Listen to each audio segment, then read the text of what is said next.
नमस्कार. संत गोरा कुंभार यांना संतांच्या मांदियाळीतील काका म्हटले जाते. ते व्यवसायाने कुंभार होते, पण माती मळतानाही त्यांचे चित्त विठ्ठलाच्या चरणी असायचे. भक्त आणि देव यांच्यातील अंतर जेव्हा मिटते तेव्हाच खरी भक्ती घडते, हा या अभंगाचा मुख्य विचार आहे. एकविध भाव याचा अर्थ असा की भक्त आणि परमेश्वर यांच्यामध्ये केवळ एकच भाव असावा. तिथे मी आणि तू असा वेगळेपणा उरता कामा नये. जेव्हा मनातील द्वैत दोन असण्याची भावना संपते तेव्हा जो साक्षात्कार होतो त्याला भेदरहित बोध म्हणतात. इथे जात, धर्म, पंथ किंवा गरीब श्रीमंत असा कोणताही भेद उरत नाही.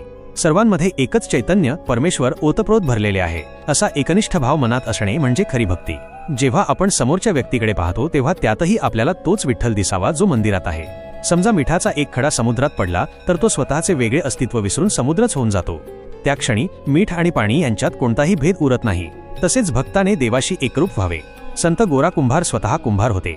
मातीपासून माठ बनतो, रांजण बनतो किंवा पणती बनते. आकार वेगवेगळे असले तरी मुळात ती असते मातीच. त्याप्रमाणे माणसे वेगवेगळी असली तरी त्यांच्यातील आत्मा एकच आहे.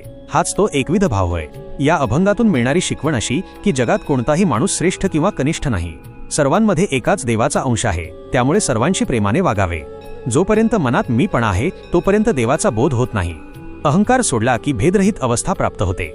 भक्ती करताना मन विचलित न होता ते एकाच ध्येयावर एकविध असावे.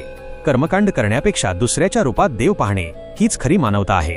या संपूर्ण अभंगाचा भावार्थ जाणून घेण्यासाठी चॅनेलला सबस्क्राईब करा व बेल आयकॉनला दाबून नोटिफिकेशन ऑन करा, जेणेकरून नवीन व्हिडिओ आल्यावर आपणास पूर्व सूचना मिळेल. धन्यवाद. रामकृष्ण हरी.